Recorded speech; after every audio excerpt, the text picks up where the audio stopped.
వరద పరిహారం చెల్లింపుపై సమీక్షిస్తున్న సీఎం చంద్రబాబు.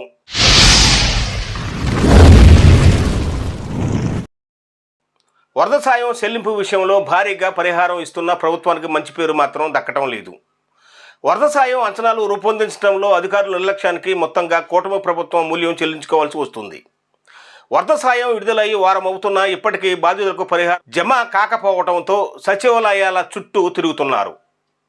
వరద నష్టం అంచనాలు రూపొందించే సమయంలో చేసిన పొరపాట్లు ఉద్యోగుల నిర్లక్ష్యానికి ఇప్పుడు మూల్యం చెల్లిస్తున్నారు. నష్టం వివరాలను నమోదు చేసే క్రమంలో పరిహారం ఏ బ్యాంకు ఖాతాకు చెల్లించాలనే దానిపై స్పష్టత తీసుకోకపోవడమే ఈ సమస్యకు ప్రధాన కారణంగా కనిపిస్తుంది. National payments corporation of India ద్వారా ఆధార్ బెస్ట్ చెల్లింపులు చేపట్టాలని నిర్ణయించినా దాని అమలులో ఉండే సమస్యలను ముందుగా అంచనా వేయలేకపోయారు. దీంతో వేలాది మందికి నేటికి పరిహారం అందలేదు. మరోవైపు పరిహారం చెల్లింపులో ముఖ్యమంత్రిని కొందరు అధికారులు తప్పుదోవ పట్టిస్తున్నారనే విమర్శలు ఉన్నాయి. బాధితుల చెల్లింపుల వివరాలు రెండో రోజు అందుబాటులోకి వస్తాయని చెప్పినా నేటికి అవి సచివాలయాలకు చేరలేదు. రాష్ట్రంలో భారీ వర్షాలు వరదలకు నష్టపోయిన ప్రజలకు అందిన పరిహారంపై ముఖ్యమంత్రి నారా చంద్రబాబు నాయుడు సచివాలయంలో సమీక్ష చేశారు. ఇప్పటి వరకు అందిన సాయం, లబ్ధిదారుల సమస్యలు, ఫిర్యాదులపై అధికారులు ముఖ్యమంత్రికి వివరించారు. బాధితులకు అందాల్సిన 602 కోట్ల పరిహారం పంపిణీలో 588.59 కోట్లు లబ్ధిదారుల అకౌంట్లలో జమ చేసినట్టు అధికారులు వివరించారు. ఇందులో రైతులకు పంట నష్టపరిహారం కింద జరిపే చెల్లింపులు 301 కోట్లు కాగా మిగిలిన మొత్తం ఇళ్ళు, షాపులు మునిగి ఆస్తులు నష్టపోయిన వారికి పరిహారంగా అందిస్తున్నామన్నారు. ప్రభుత్వం బాధితుల అకౌంట్లకు నగదు డెబిట్ పద్ధతిలో అందించగా అందులో 97% మంది లబ్ధిదారుల అకౌంట్లకు పరిహారం జమ అయిందని అధికారులు వివరించారు. 22,185 మంది లబ్ధిదారులకు సంబంధించి బ్యాంక్ అకౌంట్ల లోపాలు, సాంకేతిక సమస్యల కారణంగా నగదు జమ కావలేదని అధికారులు వివరించారు.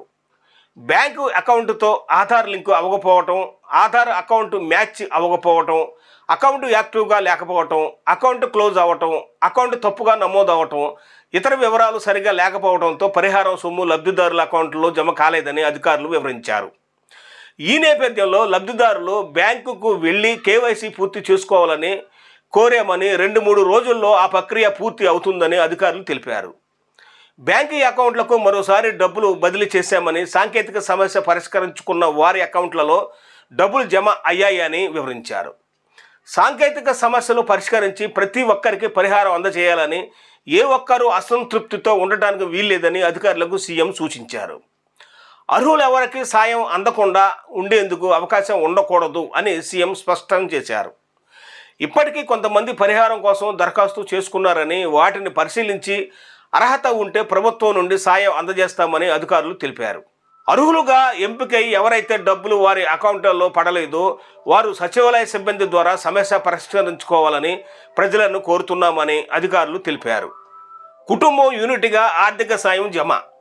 రాష్ట్ర ప్రభుత్వం ముంపు ప్రభావిత బాధితులకు కుటుంబం యూనిట్గా ఆర్థిక సహాయాన్ని అందిస్తుందని, కుటుంబంలో ఒక్కరికి గుర్తించి ఒకరి ఆధార్కు అనుసంధానమైన బ్యాంకు ఖాతాలో డెబిట్ ద్వారా నగదు జమ చేస్తున్నట్లు జిల్లా కలెక్టర్ డాక్టర్ జి సుజన తెలిపారు.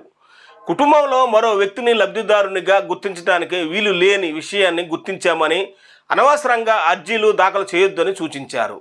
బాధితులకు అత్యంత పారదర్శకంగా సహాయం అందించడం జరుగుతుందని, ఇప్పటి వరకు ఇళ్ళు, వాహనాలు తదితర నష్టాలకు సంబంధించి 1,12,481 మంది బ్యాంకు ఖాతాలకు సాయం జమ చేయడం జరిగిందని వారు తెలిపారు. ఇది ఈనాటి వీడియో. ఈ వీడియోపై మీ అభిప్రాయాలను తప్పనిసరిగా కామెంట్ బాక్స్లో తెలియపరచండి. ఇంకెవరైనా మన ఛానల్ సబ్స్క్రైబ్ చేసుకోకపోతే సబ్స్క్రైబ్ చేసుకోండి. చూస్తూనే ఉండండి సేజ్ తెలుగు యూట్యూబ్ ఛానల్.